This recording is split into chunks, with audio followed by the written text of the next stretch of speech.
Bonjour à toutes et à tous. Je suis ravie d'être là aujourd'hui, qu'on soit réunis en présentiel ou virtuellement. Donc, il y a une soixantaine de personnes qui sont connectées avec nous virtuellement. Donc, j'inviterai mes invités à bien parler dans le micro parce que c'est la manière qu'on peut entendre en ligne. Aussi, je voudrais mentionner que cet événement-là va être autant en français qu'en espagnol. Donc, si vous avez besoin d'interprétation, que ce soit dans la salle ici ou en ligne, donc ici, vous pouvez aller derrière pour obtenir un casque d'écoute et en ligne sur Zoom, comme à l'habitude, le petit globe dans le bas de votre écran.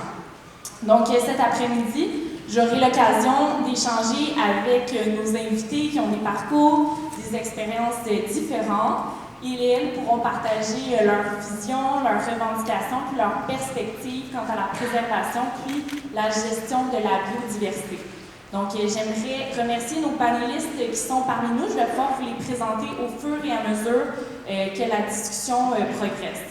J'aimerais quand même spécifier qu'on a eu une annulation hier, donc une membre du réseau des femmes autochtones de l'Amérique latine pour la préservation de la biodiversité devait se joindre à nous, mais malheureusement, elle ne pourra pas être aujourd'hui avec nous. Donc, ceci étant dit, je suis certaine qu'on va quand même avoir des discussions riches avec la présence en personne ou en format virtuel de nos 6 intervenants et intervenantes.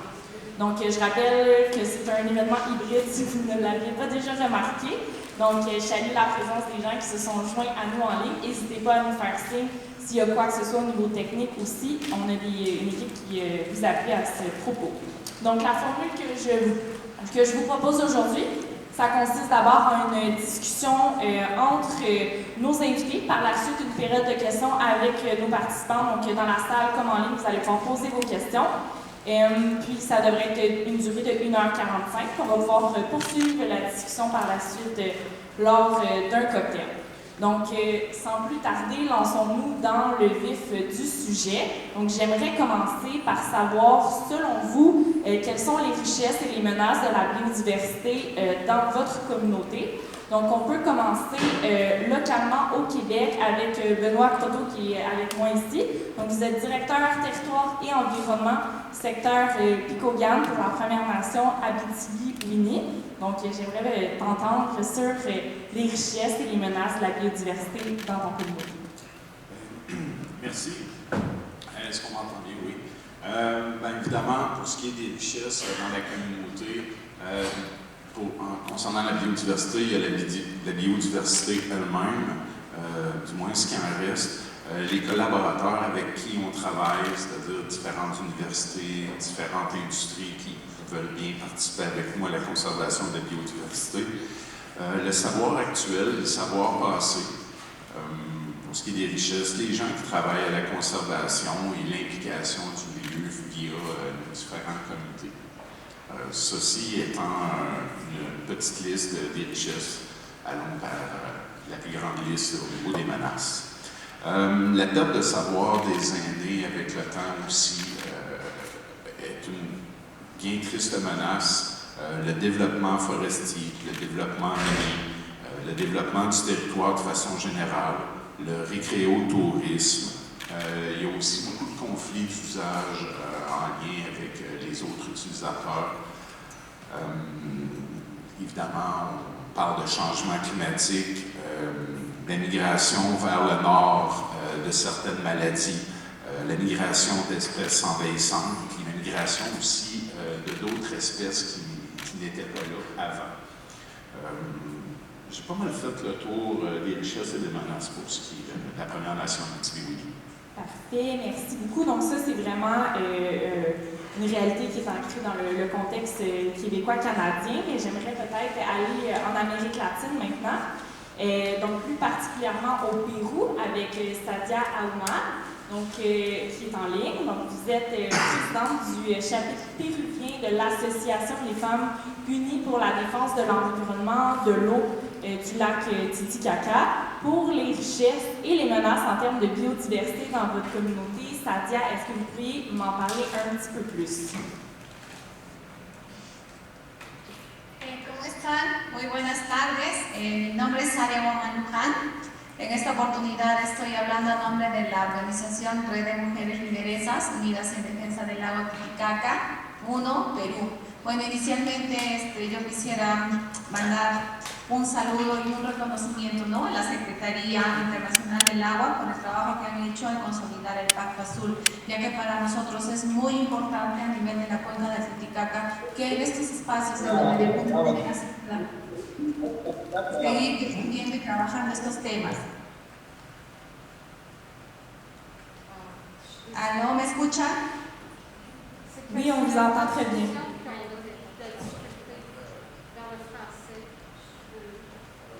OK, donc on me dit qu'on a un problème d'interprétation au niveau de la traduction vers le français, donc on va essayer de régler ça. Et puis, je vous invite sinon à aller dans l'onglet espagnol, si vous comprenez l'espagnol, ça va peut-être être plus facile. Sadia, je vous laisse continuer.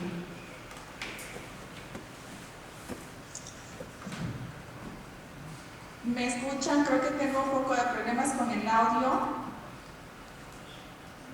Oui, on vous entend bien.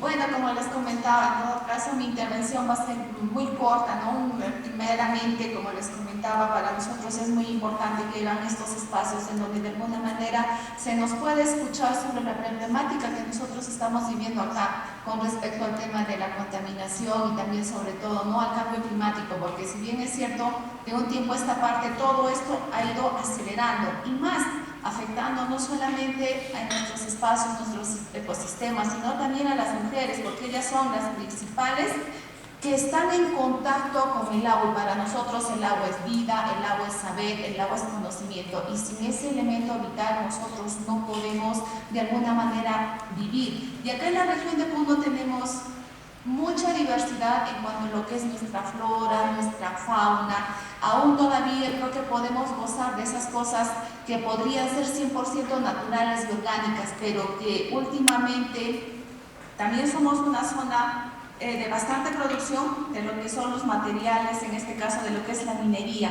Pero si bien es cierto, la minería es desarrollo, pero también hay, digamos, sitios en donde se está viendo contaminado nuestros espacios debido a lo que es la minería ilegal, la minería informal, y no solamente eso, ello también está conllevando a contaminar nuestras cabeceras de cuenca, ya que si no tenemos agua no podemos hablar de biodiversidad, ni de nuestra flora, ni de nuestra fauna, y eso implica que de alguna manera eso afecte, no solamente en cuanto a la producción de nuestros alimentos, sino que también eso afecta en la vida y en el día de la persona, porque hay muchas personas que viven en cabeceras de cuenca y que lamentablemente todo ese agua está siendo contaminado por mercurio, por plomo, por arsénico que las personas tienen en la sangre, y eso es un tema que lamentablemente desde nuestro estado no se puede hablar. No hay apoyo, no hay políticas públicas que respalden ese tipo de trabajos formales, y todo eso conlleva que nuestros suelos se estén degradando, nuestros suelos estén contaminados y sobre todo nuestros alimentos no sean de calidad.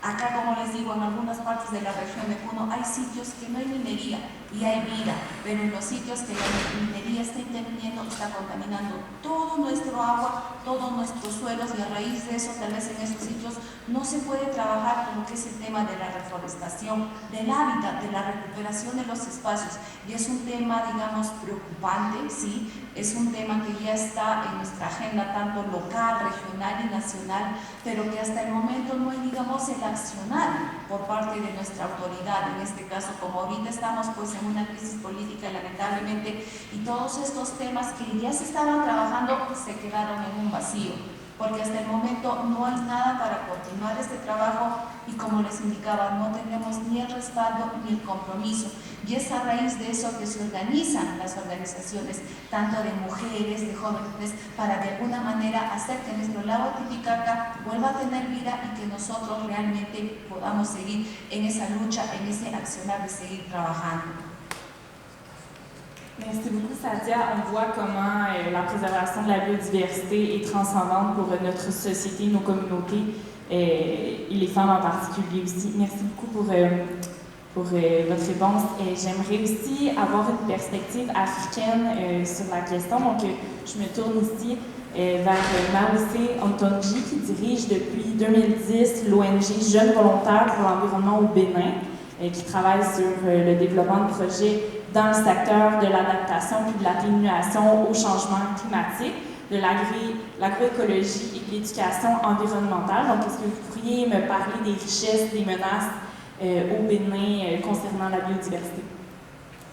Très bien, merci beaucoup. C'est un plaisir pour moi d'être ici et de partager ces moments avec vous. Souvent, quand on parle de parler de la biodiversité, lorsqu'on est en organisation de la société civile, le danger qu'on a tout de suite, c'est de parler des problèmes. Mais il faut dire que d'abord, la biodiversité dans nos pays africains, c'est d'abord une question d'économie, c'est une question de vie pour les personnes. Donc, en termes de richesse, que ce soit dans mon pays, le Bénin, mais dans tous ces pays ouest-africains, la biodiversité nourrit en réalité des millions de personnes, des millions d'hommes, de millions de femmes et de millions d'enfants. Et c'est de là que viennent alors les dangers, parce qu'on est censé vivre de la biodiversité, et le danger, c'est d'abuser donc de l'usage qu'on en fait.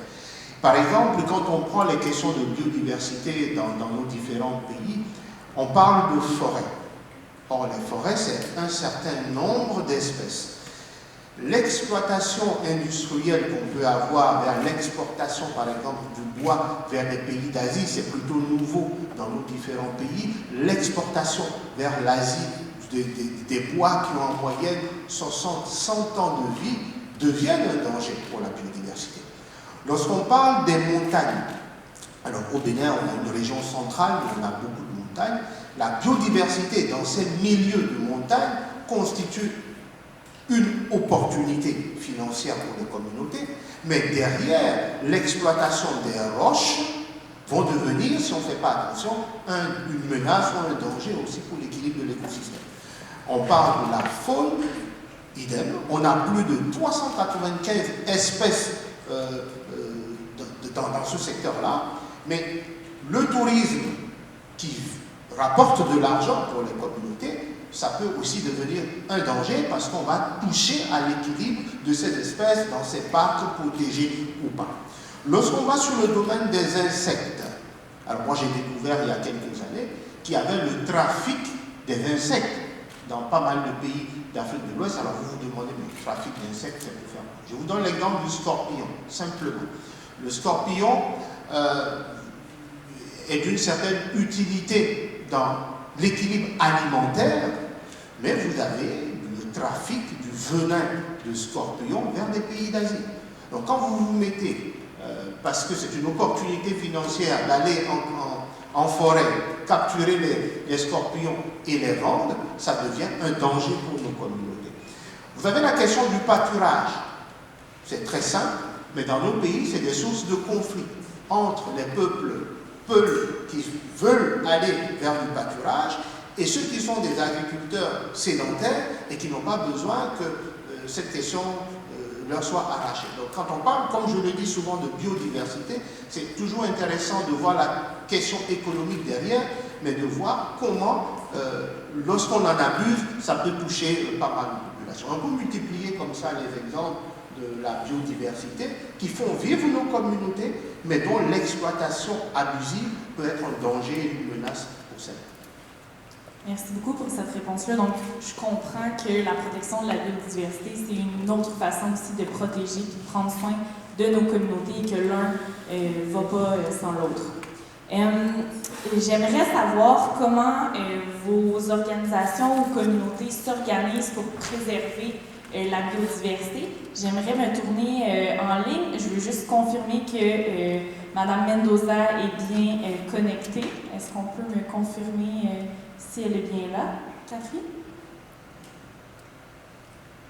Est-ce que Wilma est connectée? Oui? Génial.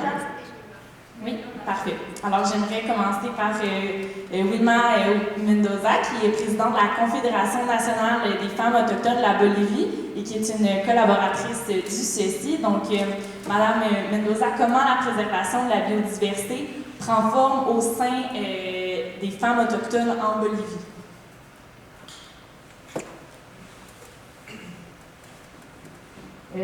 Primero que nada, agradecer a todos por el espacio, a Ceci por organizar este tipo de eventos, que es muy importante para visibilizar nuestras actividades que hacemos nosotros en el tema de protección de la biodiversidad.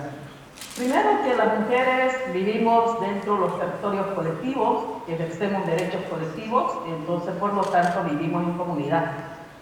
Tenemos nuestras normas propias, donde se tiene que cumplir, por ejemplo, para poder mirar nuestro territorio, que está organizado, ¿no? Donde hacemos agricultura, donde tenemos la ganadería, donde tenemos nuestras áreas protegidas, cuánto de kilómetros tiene que estar protegido dentro de los vertientes de agua, como decimos los ojos de agua. Son los espacios de nuestras reuniones comunales, ¿no? Donde las mujeres participamos. Es el primer espacio donde miramos toda esta integridad que tenemos, qué es lo que está pasando dentro del territorio, qué es lo que no está pasando y qué es lo que nos amenaza, ¿no? Segundo, pues, de acuerdo a nuestras normas, tenemos nuestros consejos de caciques, se llaman, ¿no? Específicamente voy a dar un ejemplo de mi pueblo, el pueblo Moncetén. Entonces, un espacio de consejo de caciques, donde todas las autoridades de las comunidades que aglutinan a esta organización del pueblo indígena Moncetén y también la organización de mujeres indígenas moncetenas, cada 20 de cada mes se reúnen automáticamente, ¿no? Para poder mirar las amenazas que tenemos dentro de los territorios y mirar también estos peligros que corren nuestras áreas protegidas que tenemos dentro de las comunidades. Y de esta manera también se actúa en los otros territorios que son colectivos, por ende al cual yo también represento, ¿no? Vengo de territorios colectivos. Entonces esa es la forma de proteger a nuestro equilibrio que tenemos dentro de la casa grande, que lo denominamos nosotros, ¿no? También la otra forma es, como tenemos toda una estructura orgánica, tenemos otra instancia a nivel regional que es ya más departamental, donde se encuentran, por ejemplo, el Departamento de La Paz tiene una regional que es la CEPILAB, la del nivel de las mujeres, que es la CEMILAB, que se encuentra en 8 pueblos indígenas. Entonces ahí es el otro espacio para debatir más temas políticos, más amenazas que vienen por parte de las políticas públicas y todo lo que concierne a los efectos, a los impactos. Entonces ahí se trazan, digamos, las políticas. Ahí son donde se consensúan qué acciones vamos a tomar para poder defender el área que está dañado, ¿no? Y a nivel nacional se tiene la Confederación de los Pueblos y también estamos nosotros, la Confederación Nacional de Mujeres, llega a esta instancia. Esa es la forma en lo que nosotros vamos haciendo notar qué es lo que está pasando dentro de nuestros territorios y qué acciones vamos a determinar para poder defender estos territorios que ya lo mencionaron, que se pierde y que son amenazados por las políticas públicas, primero que nada, por estos temas extractivos, y luego hoy en día pues hay mucho avasallamiento, cada año se pierde el bosque por la quema, ¿no? Este año hemos perdido más de 11.000 hectáreas de bosque, entonces, pero que esto directamente viene a afectar a los territorios, ¿no? Porque la mayor parte de los territorios indígenas hasta el momento se ve todavía que está conservado, no está tan desequilibrado, ¿no? Pero estas políticas públicas están haciendo desequilibrar a esta casa común, porque, bueno, por eso vemos los impactos fuertes que tanto hablamos de la emergencia climática, ¿no? Eso es un poco que les puedo comentar de cómo nosotros nos organizamos para poder hacer defensa constante de nuestra casa común. Muchas gracias. Merci beaucoup, Wilma. Donc, ce que j'entends, c'est que les femmes sont extrêmement mobilisées aussi, puis c'est une chose de vouloir préserver la biodiversité, mais il y a aussi un double combat qui se fait pour avoir une influence au niveau politique.